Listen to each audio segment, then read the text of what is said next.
in the beginning, right? Actually, the first thing that came into my head when it came about Pharrell was Bape, right? And his collaboration with that. But he created BBC, Billionaire's Boy Club, right? And Ice Cream. And there's a clip of really niching down in such a oversaturated market. So here we go. Yeah. I can't talk about the differences. I can only tell you that, we're all about individuality and, BBC and Ice Cream are brands that just welcome you if you just want to find a sense of identity, if it works for you. It's not for everybody. It's a small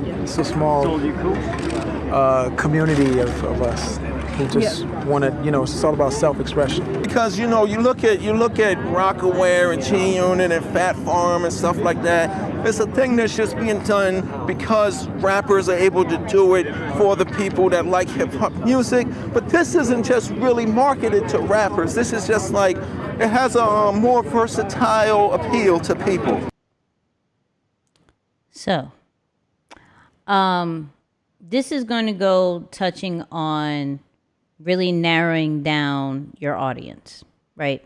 So with Pharrell having such success with being a producer and his stamp early with hip hop, during that time, like DMC said, you had Rockaware, G-Unit, Fat Farm, all this great stuff, right? And like how we talked about with Jay, it only makes sense to hit fashion because if you're trying to create an empire, you conquer everything that's within that lifestyle. So fashion is part of music, but he took it in a different route of speaking to only a certain amount of people, not necessarily all of hip hop.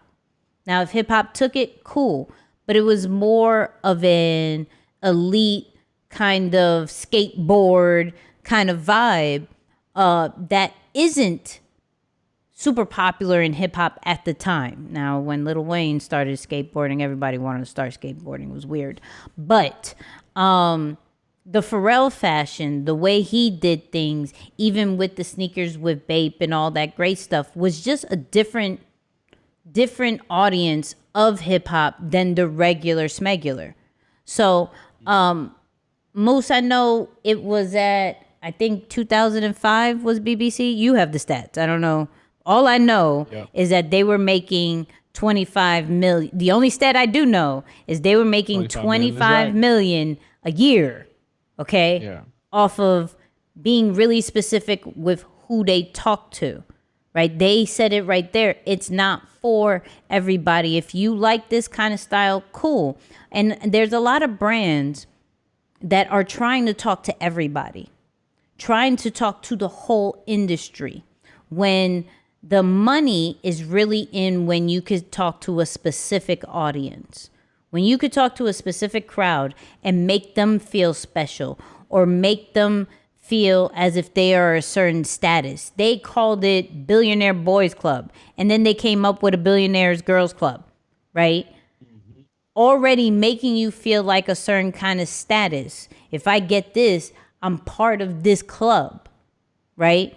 But some brands are trying to talk to everybody, and it's not necessarily making anybody feel special. You're not talking to anybody's specific pain points.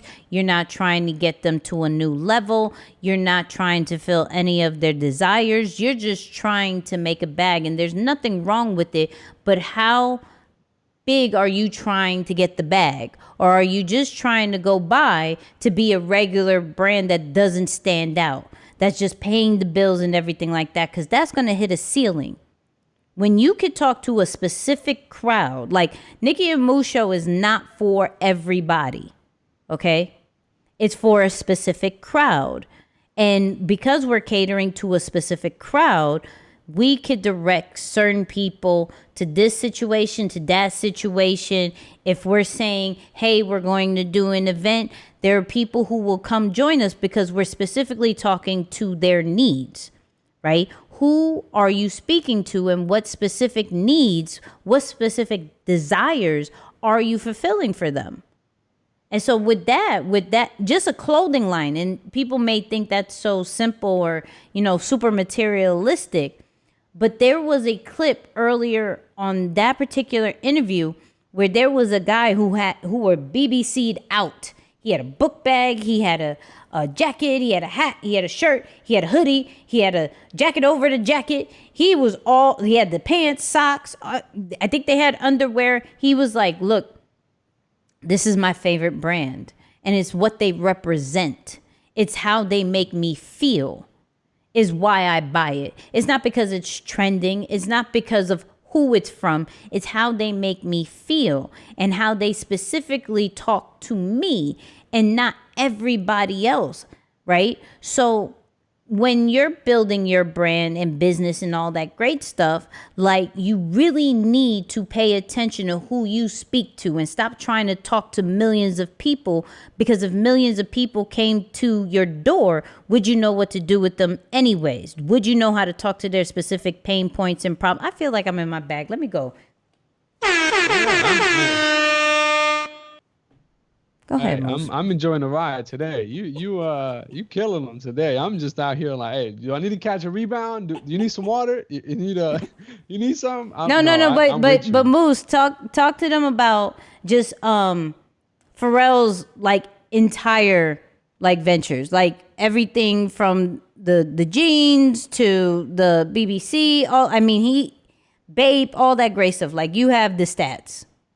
Yeah, no, he's definitely multifaceted. And again, not someone who speaks on it, in a very loud way, but people forget that he was one of the person who designed things for Louis Vuitton before Kanye, and even what's the guy's name? Gosh, I always forget his name. What's his name? Starts with a V. Virgil? Was it Virgil? Virgil, right? So before they came along, he was already designing stuff for him. And of course, we know the things that the clothing and the shoes that he's designing for Adidas right now. So he's always used these elements of design, similar to when we talk about collaboration. That's how he explores his learning. Like, he's very big on that concept. Although he doesn't have a formal education, the way he does what he does is what allows him to learn. So for him, the motive behind these moves is not so much, oh, let me be a successful entrepreneur or let me do this. It's just like, hey, I have an interest in this. I'm inspired by this. Or I want to learn about this.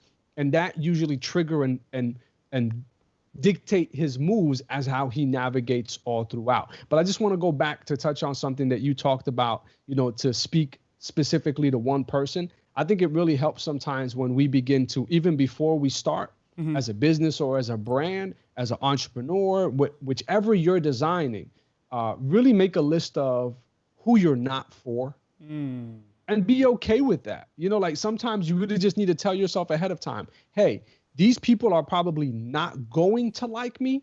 And I'm just going to predict ahead of time that when they come for me or to me with some level of feedback or resistance, I'm not going to reroute what I intend to do because I'm not for them. And that's okay. So along with identifying who you are for, just make a list, keep a little piece on there, for the people who you are not for as well, right? So I think it's important to touch on both elements because it's a great way to keep balance and perspective as you navigate through.